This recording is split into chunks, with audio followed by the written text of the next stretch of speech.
Sir, बहुत घमंड था तुझे अपनी कुर्सी का, अपनी पोजीशन का।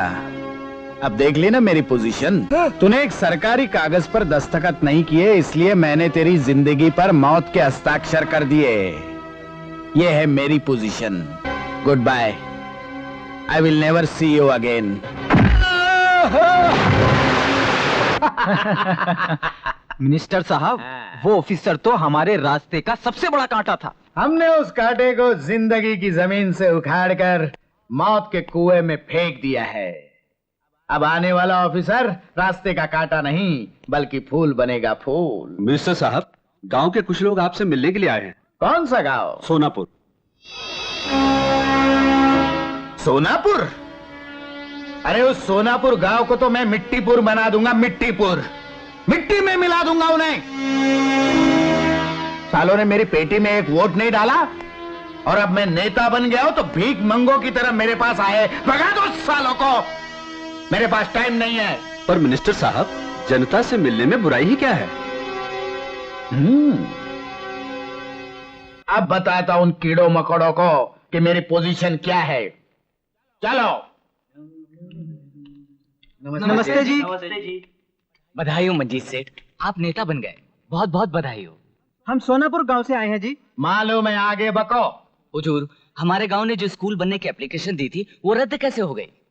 जो गांव बिना पढ़े लिखे इतना सियाना बन गया है, मेरा दुश्मन बन गया है, मेरी अपोजिशन पार्टी के जूते चाटता है, मेरी पेटी में एक भी वोट नहीं डालता, उस गांव में मैं स्कूल नहीं शमशान बनाऊंगा, शमशान।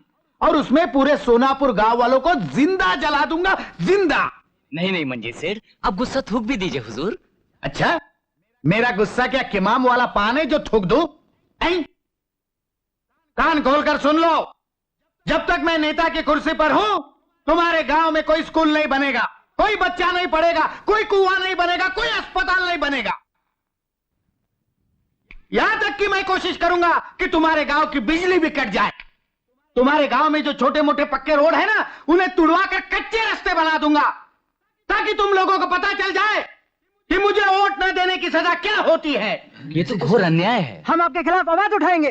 तो जाओ, मेरे खिलाफ आवाज उठाओ, जाओ। अब तो अदालत भी मेरी है, जज भी मेरा है, जज की कलम भी मेरी है, पुलिस भी मेरी है और कानून भी मेरा है। जाओ। मंजीत सेठ, ये मत भूलो कि कानून की अदालत से भी ज्यादा ताकतवर एक और अदालत है, वो है जनता की अदालत। देखते क्या हो, मारो साले को।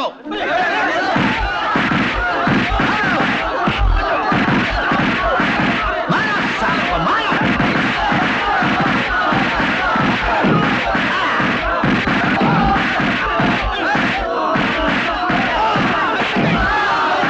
अरे ठहरो ठहरो, इन्हें जान से मत मारो।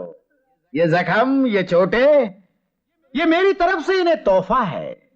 ये तोहफा इन्हें सोनापुर ले जाने दो, ताकि सोनापुर का बच्चा बच्चा जाने कि मंजित सेठ से पंजा लड़ाने का अंजाम क्या होता है। जाओ जाओ अपने गांव और बनाओ जनता की अदालत। देखता हूं कौन मुझे सजा देता है।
शंकर भैया जेल तोड़कर भाग गए। शंकर भैया जेल तोड़कर भाग गए। अरे गौरी शंकर भैया जेल तोड़कर भाग गए।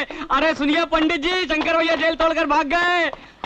अरे मौसी, अपना शंकर जेल तोड़कर भाग गया है। अब वो मंजीत सेठ को जिंदा नहीं छोड़ेगा मौसी, देखना। हाँ, शंकर भैया जेल तोड़कर भाग गए।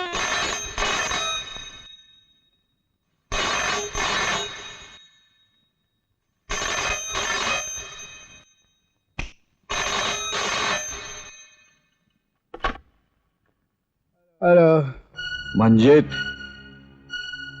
तेरे पापी शरीर का विनाश करने वाला, तेरे काले कर्मों का, तेरी काली दुनिया का सर्वनाश करने वाला शंकर, अब तो चंद सांसों का मेहमान है मंजीत खुराना। मासूमों की जिंदगियों पर मौत के हस्ताक्षर करने वाले तेरे माथे पर मौत का तिलक मैं लगाऊंगा। कल बोर्ड रेस में जीतने वाले को जब तू इनाम देगा, तब मैं तुझे मौत की सौगात दूंगा।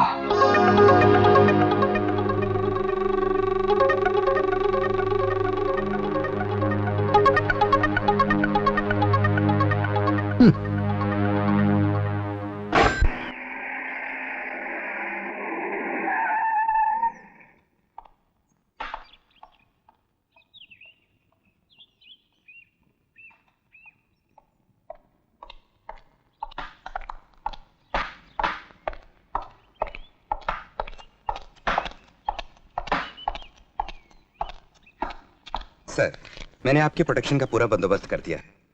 फिर भी आप उस बोट रेस में ना जाएं तो अच्छा होगा। ना मैं दुश्मन से डरता हूं ना मौत से। दुश्मन की गर्दन पर पांव रखकर जीता हूं मैं बोट रेस में जाऊंगा और 100% जाऊंगा। मगर सर, जेल से भागा हुआ मुजरिम बहुत खतरनाक है। खतरनाक है? मतलब मैं बुजदिल बन जाऊं, कायर बन जाऊं, हाथ में चूड़ियां पहनकर दरवाजा बंद करके घर में छुप जाऊं? नॉनसेंस। अरे मेरी पोजीशन क्या होगी? मालिक, पोजीशन को मारो गोली, पहले बचने का सोचो। वो छुपने का आइडिया बहुत अच्छा है, लेकिन यहाँ नहीं छुपना, क्योंकि मारने वाला अगर मारने की सोचे ना तो सचमुच मार देता है। वो आपको मारने आएगा तो मुझे भी मार देगा ना। मैंने क्या किया? मैंने तो आइडिया दिया। सर, मेरी मानिए तो इस साल आप बोट रेस में मत जाइए। बोट रेस में जाना हमारी खानदानी परंपरा है। बरसों से हमारे बाप दादा जीतने वालों को ट्रॉफी देते आए हैं। क्या एक कैदी की वजह से मैं अपनी खानदानी परंपरा तोड़ दूं क्या? लेकिन सर, वो एकदम खुली जगह है जहां बोट रेस है। दुश्मन कहीं से भी हमला कर सकता है। सिक्योरिटी गार्ड्स कहाँ हैं? सीआईडी डिपार्टमेंट क्या कर रहा है? सर, मैं आपकी जिंदगी पर रिस्क लेना नहीं चाहता। अगर आप फिर भी जाना चाहते हैं तो मैं आपकी हिफाजत के लिए एक स्पेशल ऑफिसर का इंतजाम करूंगा।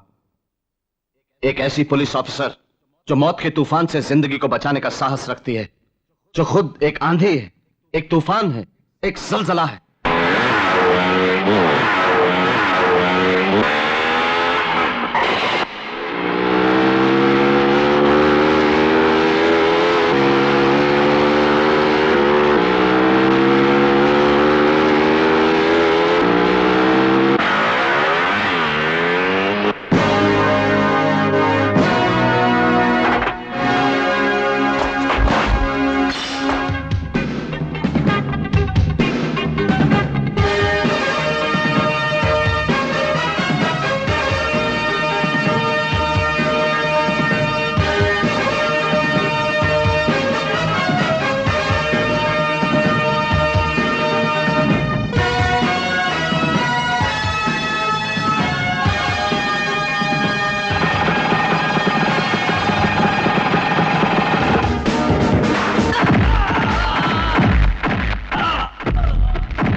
रुक जाओ।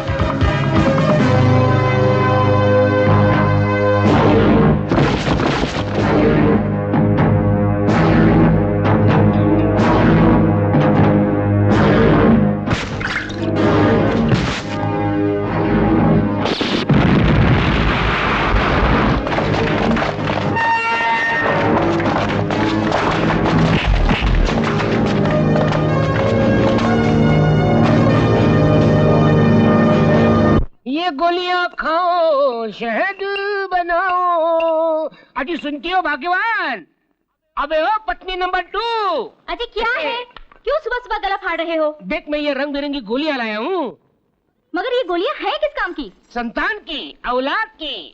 ये गोली खाने से जुड़वा बच्चे पैदा होना शुरू हो जाएंगे। अच्छा। जैसे लोकल ट्रेन लेट होने के बाद अपना टाइम कवर करने के लिए डबल स्पीड पकड़ती है, वैसे मैं भी डबल स्पीड पकड़ूंगा और अपना कोटा पूरा कर दूंगा। रहने दो। मुझे मालूम है तुम्हारी स्पीड। कोटा पूरा करूंगा। चैलेंज अभी दिखाता हूँ, मैं तुझे छोड़ूंगा नहीं। क्या कर रहे हो? नहीं छोड़ो ना। क्या आज तुम्हें मिनिस्टर साहब के यहाँ नहीं जाना है? मरना है क्या? अगर मैं वहाँ गया ना तो तू विधवा हो जाएगी। वो शंकर है ना, वो मिनिस्टर साहब को मारने के लिए आ रहा है। अगर वो उन्हें मारेगा तो मुझे थोड़ी छोड़ने वाला है। मुझे तो जीना है और तेरे साथ लंबी बच्चों की ट्रेन बनानी है। अजी छोड़ो जी। तुम क्या बनाओगे बच्चों की ट्रेन? अगर बच्चा पैदा करने लायक होते तो वो पत्नी नंबर 1 तुम्हें छोड़कर भागती नहीं। देख तू मेरी जवानी को, मेरे खुददारी को मत ललकार। अच्छा तो क्या होगा? भूचाल आ जाएगा। भूचाल? जिस दिन भूचाल आएगा ना तो उस दिन मैं देख लूंगी। बच्चों की ट्रेन बनाओ। दिखाता हूँ, मैं दिखाता हूँ।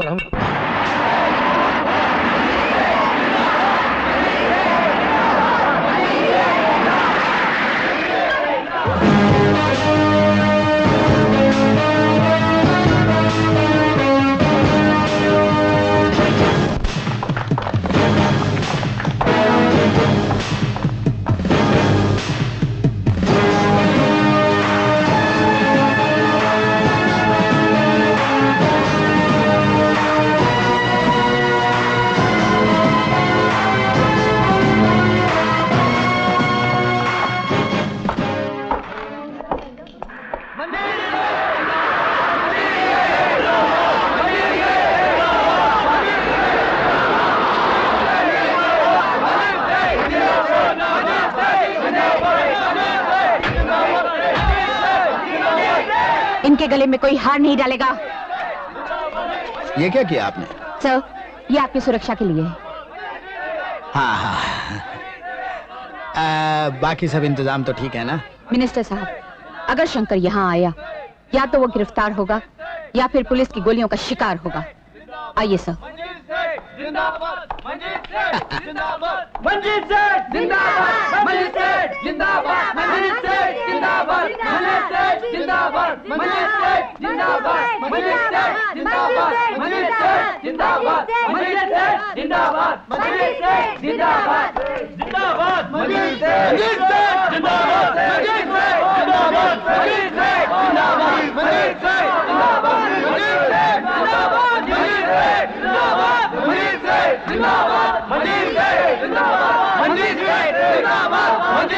इस साल की बोट रेस को आशीर्वाद देने के लिए हमारे माननीय मंत्री महोदय पधार चुके हैं।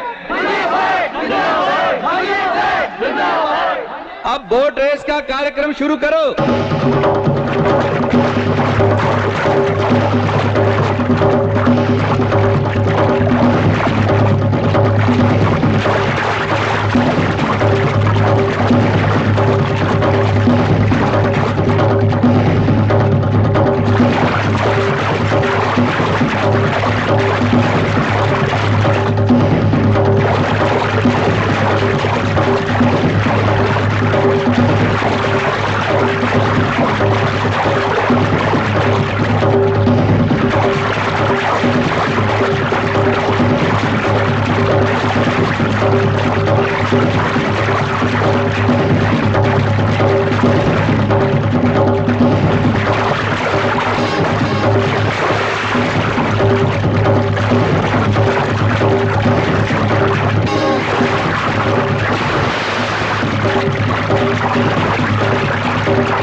अब मैं बोट रेस जीतने वाले से विनती करता हूं कि वो स्टेज पर आए और मंत्री महोदय के हाथों से अपना इनाम स्वीकार करे।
चलो जल्दी इन्हें हॉस्पिटल ले चलो।